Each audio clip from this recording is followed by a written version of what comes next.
January 13th, 2023. Mudryk is close to joining Arsenal.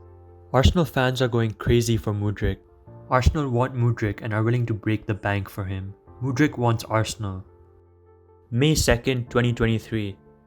Mudryk rocks up to the Emirates as a Chelsea player on this day. When he's substituted on, he's welcomed by a chorus of boos. Every touch he takes comes with jeering. The most hated man on the pitch for Arsenal fans. How did it come to this? Let me take you back to where the saga started in November 2022.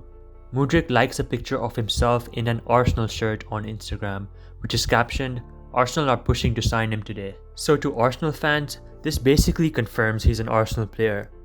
Okay, not really, but it gets them a little excited. Later that month, Zinchenko's wife, Vlada Zinchenko, a prominent football reporter in Ukraine, holds an interview with Mudryk. In their interview, Mudryk says, "One surprise for me was how many Arsenal fans followed me.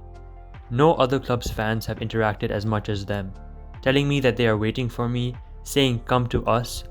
One of my recent posts has over 500 comments saying that.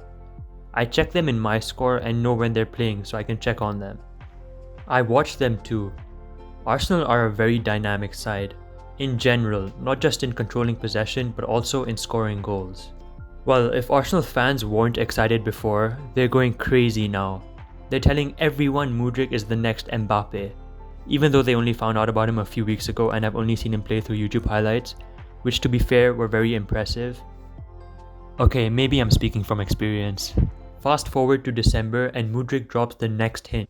He plays Drake's song Circo Loco as the backtrack to his own 2022 highlights, with the lyrics, "Still gotta see the Gunners win the Premier League." At this point, as an Arsenal fan, I'm not ashamed to say I thought it's pretty much confirmed he's an Arsenal player. Well, maybe I am a little ashamed. The next day, Mudryk posts this. "Besides my optimistic friend who's a Brighton fan, by this point everyone had understood that he wants to come to Arsenal." But Mudryk kept going. He posts this on 27th December, watching an Arsenal game.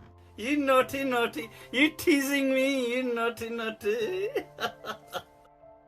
On the 1st of January, Zinchenko posts a gym selfie, and Mudryk posts his only an hour later.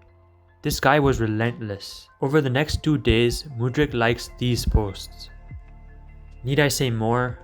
Yeah, I actually do need to say more because this guy just kept going. On the 12th of January, he posts the most obvious sign that he wants to join Arsenal. Yes, even more obvious than the Zinchenko one. He posts a picture of himself in an Arsenal shirt. Let me repeat that. He posts a picture of himself in an Arsenal shirt.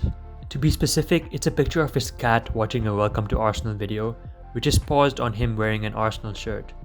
And it's captioned, "Mudryk will soon be an Arsenal player." Or something like that. I don't know, I don't speak Ukrainian.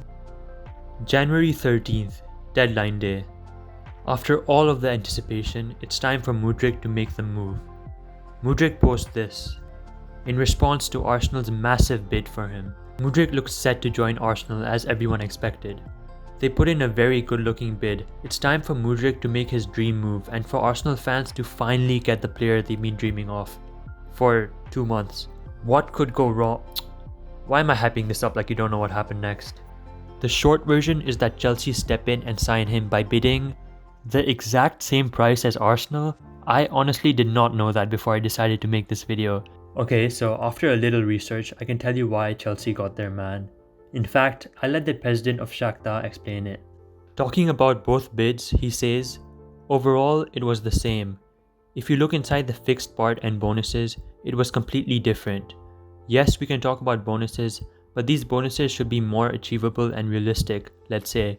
Therefore, in this case, Chelsea was much more serious and fair.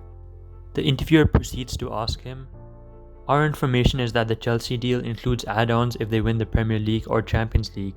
Is that accurate?" Yes, it has these kinds of bonuses. Bonuses apply for 8 years or 7.5. The length of the contract is 8 years, 7 plus 1. So to summarize this, Chelsea offered the same amount as Arsenal, £70 million straight up and 30 million add-ons, which depends on certain outcomes. So 30 million would be paid if they achieved the Premier League or Champions League within 7 or 8 years, depending on if Mudryk extended his contract by a year. Meanwhile, Arsenal's add-ons of 30 million were unrealistic. He doesn't mention exactly what Arsenal's add-ons included, but Arsenal likely offered a shorter contract of around 3 years, because Arsenal don't usually offer 7-year contracts, which meant that the add-ons like winning the Champions League would have been less likely. So, Shakhtar took the better offer. Thanks for watching. Hold up, I may have forgotten to answer the question which was the whole point of this video. Why do Arsenal fans hate Mudryk? Well, because he led them on for months, hinting every few days he wanted to join, and at the last second, when it looked like he was coming, he joined one of their biggest rivals.